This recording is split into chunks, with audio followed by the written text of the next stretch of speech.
Hello, welcome back for Unit 7 of our Modern World History course here at Waldorf University. As we get into the last couple of weeks here, we only got a couple of things to do this week. First, over on the discussion board, you're going to be looking at the question, in light of the relationships with European powers, what ways were the histories of China and the Ottoman Empire similar during the 19th century?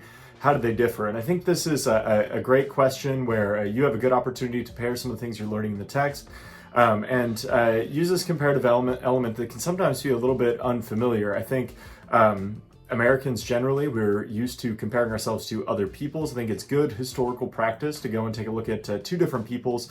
And maybe even some of the things you're going to be looking at in your essay this week are going to be able to help guide ways that kind of you look at this question.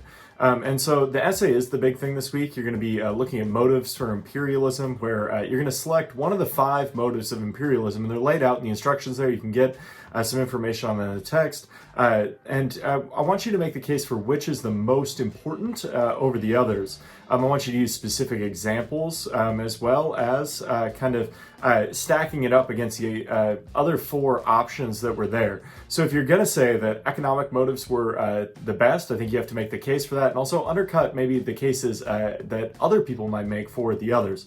So we do have 5. Those are going to be economic, exploratory, ethnocentric, political, and religious motives. There might be some other ones, but those are the 5 I want you to focus on. I want you to pick one to primarily focus your analysis around. So in economic factors, we can see this. Imperial governments and or private companies under those governments sought ways to maximizing profit. Economic expansion demanding cheap labor. Access to control the markets to buy or sell products and natural resources are going to really drive people throughout the world. If you want to think about this as the Spanish during the age of imperialism, developing mines in Central and South America that are going to make them the richest nation on earth, or you want to think about it as in later imperialism, countries like Belgium going to the Congo to extract rubber. There's economic motives underlying most imperial kind of missions, as it were. Exploratory is something we see more in the early imperial age, where imperial nations or citizens want to explore territory that was then, to them, unknown. And sometimes they did this for the purpose of medical or scientific research. At times they did it for adventure. Or maybe if you're going to make the case for, let's say, economic, you would argue that they're exploring, looking for those natural resources they can then exploit.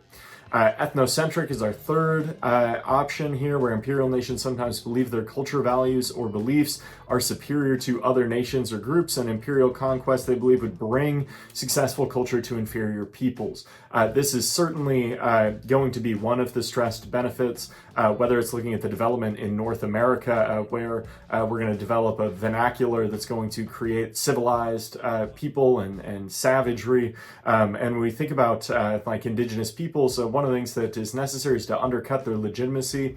And ethnocentrism has a huge part to do with that. If you're not paying attention to that as a factor and how people view themselves as being superior to others, you are not probably looking at imperialism in an adequate way.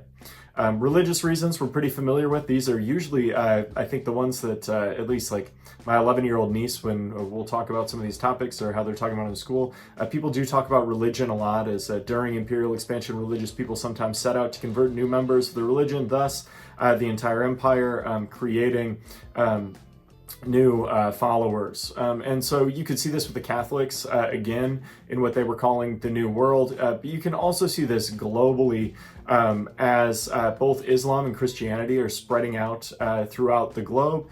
They are going to be religiously motivated, at least to some extent, where they are kind of pairing this maybe with some of the others, where I think like when we talk about the ethnocentric factor, there's this idea that our religion is the right religion and we're going to convert more people to it, which if you look at it from the other direction means we're bringing more people into this position of, in the case of Christianity, eternal salvation, and that might be worth some of the other things. So these are going to be kind of our 5 main options there. And as you look at this, I want you to be really considering how you are kind of approaching these different kind of things. I guess I left one out. We still have political motives, patriotism, growing imperial power, spurred countries to compete with others for supremacy. That's certainly going to drive this conversation as well.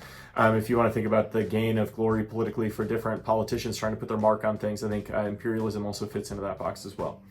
So as you look at this, make sure you're putting that together. It's got to be 2 pages, not counting your title and reference page. A few of us have been struggling with that for whatever reason. Make sure you're developing your analysis out in that way, and make sure you're citing the textbook and other sources you use. If you have questions, make sure you're reaching out. I appreciate the hard work you've put in the course so far and look forward to the great things you're going to do this week. Good luck.